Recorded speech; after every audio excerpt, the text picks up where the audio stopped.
Hello, everyone. Welcome back to another episode here on Daily English Loop. We are so excited to have you with us today. I am Alex. And hello, everyone. I am Lisa. It is such a beautiful day to be here chatting with all of you.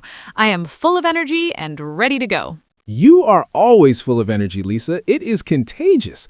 I'm feeling pretty good myself. I have my large cup of coffee right here. It's still hot, and I am ready to talk about English. Classic Alex, always with the coffee. I have my green tea here, so I am relaxed but very focused. We have such a great topic today, don't we? We really do. But before we dive into our wonderful conversation, just a quick reminder to our listeners. If you enjoy our podcast, please remember to hit the like button. Yes, and share this episode with your friends who are learning English. And of course, subscribe to Daily English Loop if you haven't already. It really helps us grow the community. Exactly. Your support means the world to us. Thank you so much. So, Lisa, today we are tackling a problem that I think almost every English learner has faced. Oh, I know this problem well. It is the classic struggle. I understand, but I cannot speak. Right. It is the disconnect between the brain and the mouth. We hear this from students all the time. They say, Alex, I can read the news, I can watch movies, I understand what you are saying right now, but when I try to speak, nothing comes out. It is so frustrating. It feels like your brain is full of words, but there is a wall blocking them from your mouth. Why do you think that happens, Alex? It's a great question. I think it comes down to a lack of physical training. Think about it like swimming. You can read a book about swimming. You can understand how to move your arms and kick your legs. Right. You understand the theory perfectly in your head. Exactly. But if you never actually jump into the water, your body doesn't know what to do. The first time you jump in, you might sink because your muscles don't have the memory. That is a perfect analogy. The brain knows, but the muscles are confused. And speaking is a physical act, isn't it? It really is. Our mouths are full of muscles, lips, tongue, jaw. If you only speak your native language, your muscles are trained for those sounds. English requires different movements. So it is like going to the gym. You cannot get strong arms just by looking at the weights. You have to lift them. Precisely. You have to lift the weights. And you don't go to the gym once and expect to be a bodybuilder. You have to go consistently. So if you are listening and you feel stuck when you speak, please don't worry. It doesn't mean you aren't smart. It just means your mouth needs to go to the English gym. I love that. The English gym. So Lisa, how do we start this workout? What is the first exercise? Well, one of the best techniques, and my absolute favorite, is called shadowing. Shadowing. It sounds mysterious, like a spy movie. It does sound a little mysterious, but it is actually very simple. Imagine you are a shadow. You follow someone perfectly, right? Right. Where I go, my shadow goes. Exactly. In this technique, you listen to a native speaker, maybe on a podcast like Daily English Loop or a YouTube video, and you repeat exactly what they say. But wait, do you wait for them to finish the whole sentence? Ideally, no. You try to speak almost at the same time, just a tiny bit behind them, like an echo. Ah, I see. So if I say, the coffee is hot, the listener says, the coffee is hot immediately after me. Yes, and you don't just copy the words, you copy the feeling, the rhythm, the intonation. That is key. You have to be an actor. If the speaker sounds happy, you sound happy. If they sound angry, you sound angry. Exactly. It forces your mouth to move in new ways. You stop thinking about grammar rules, and you just focus on the sound. It's great because you can do it alone. You don't need a teacher right in front of you. You just need headphones. And you don't need to understand every single word. That is important to remember. Even if you miss a word, just keep moving. Keep making the sounds. It builds that muscle memory we talked about. It gets your tongue comfortable with the strange shapes of English sounds. It really does. I recommend starting with short audio clips. Don't try to shadow a whole movie. You will get exhausted. Good advice. Start small, maybe just 1 minute of audio. So that is shadowing. What is our next technique for the English gym? This one is about warming up. I call it repeating simple phrases daily. Simple phrases.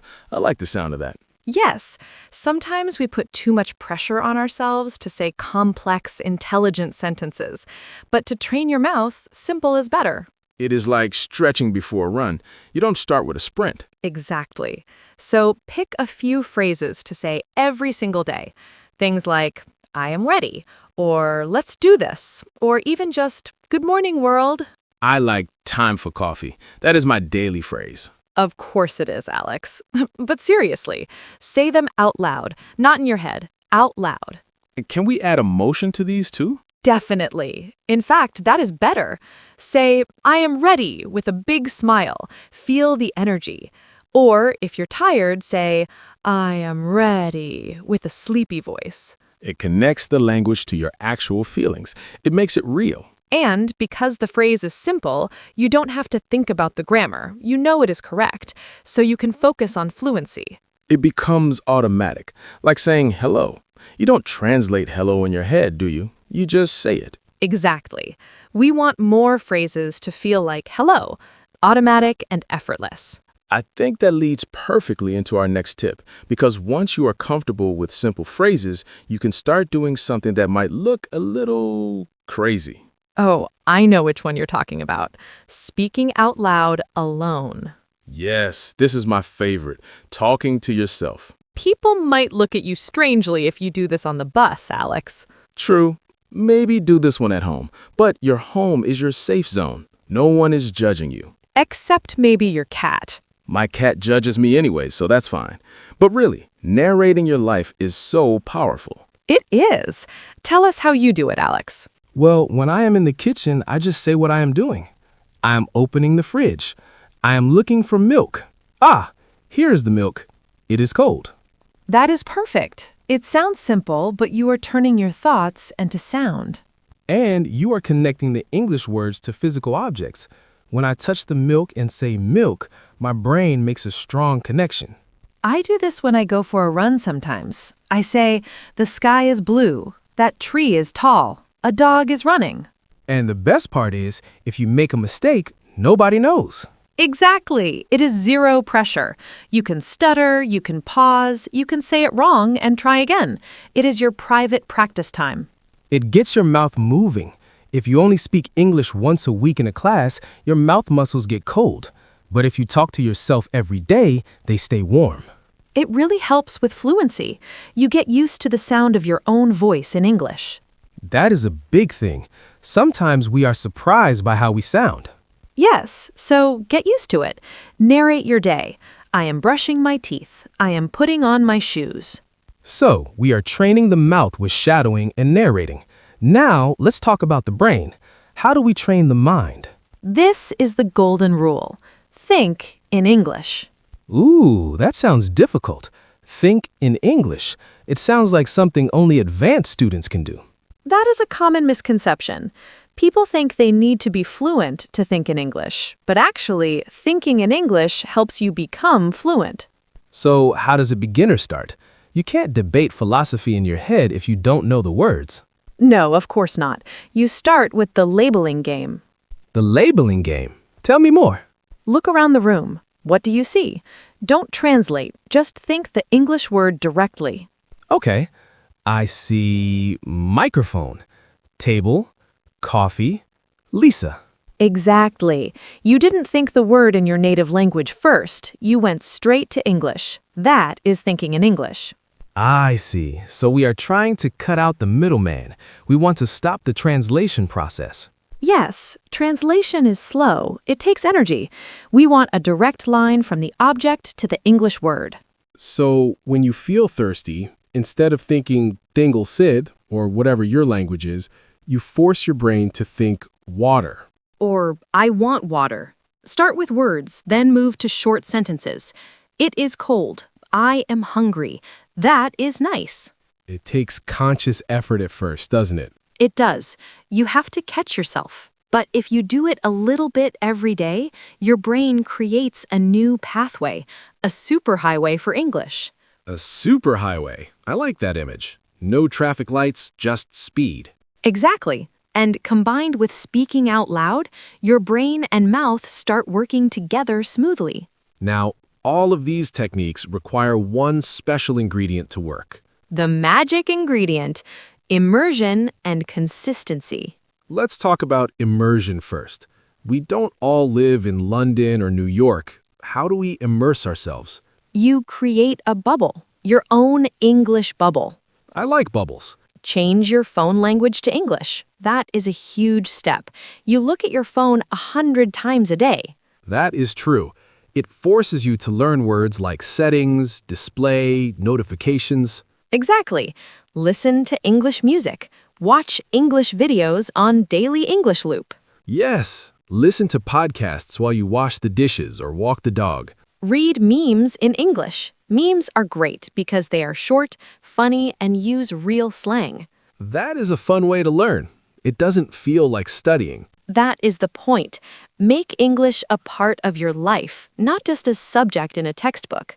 And then comes consistency, the C word. This is where most people fail, sadly. They try to do too much too fast. Right. They study for 3 hours on Monday, and then they're exhausted and don't study for the rest of the week. That is the wrong approach. It's better to do 5 minutes every day than 3 hours once a week. 5 minutes? Really? Yes, 5 minutes keeps the connection open. It keeps the habit alive. It's like brushing your teeth. You wouldn't skip brushing your teeth for a week and then brush for an hour on Sunday. That would be gross. That would be disgusting, Alex. But yes, exactly. You brush every day. Do English every day. Just 5 minutes. Shadow a video. Narrate your breakfast. Think in English while you wait for the bus. It adds up. Those small minutes turn into hours over a month.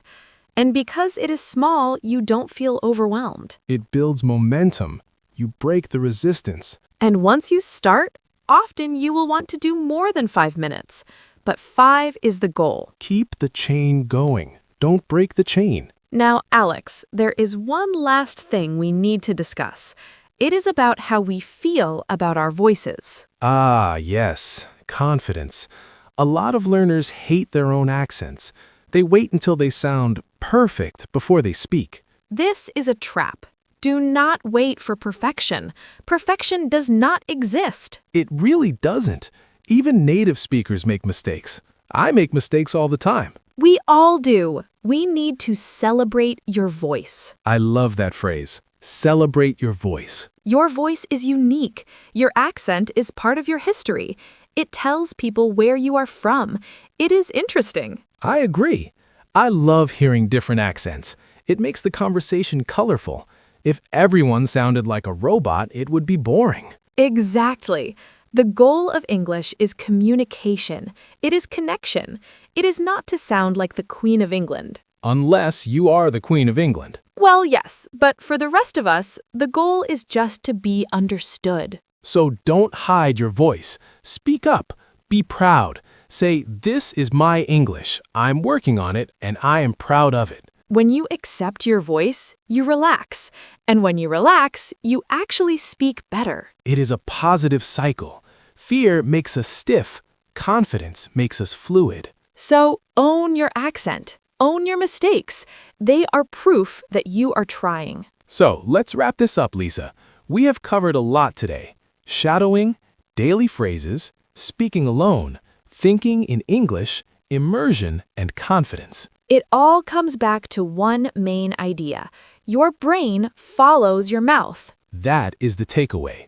Don't wait for your brain to be ready. Start moving your mouth and your brain will catch up. It is action over theory. Speaking is a physical skill. Treat it like a sport. And remember, every single word you speak out loud is a victory. You are building that superhighway. We hope these tips help you feel more empowered to open your mouth and speak. We know you can do it. Just take it one day at a time, one phrase at a time. Absolutely. Now we have a little homework for you. Of course, we always have homework, but it is fun homework. We want you to tell us in the comments section below, what is one simple English phrase you are going to repeat tomorrow morning? Just one phrase. Maybe, I am awesome, or today is a good day. Write it down in the comments. We love reading them, and it's a great way to commit to your practice. And don't forget to like this episode and subscribe to Daily English Loop. We have so many more tips and conversations coming your way. Yes, please join our family here. We are all learning together. Thank you so much for listening today. Go train those mouth muscles. Have a wonderful day, everyone. Keep talking, keep practicing. See you next time. Bye!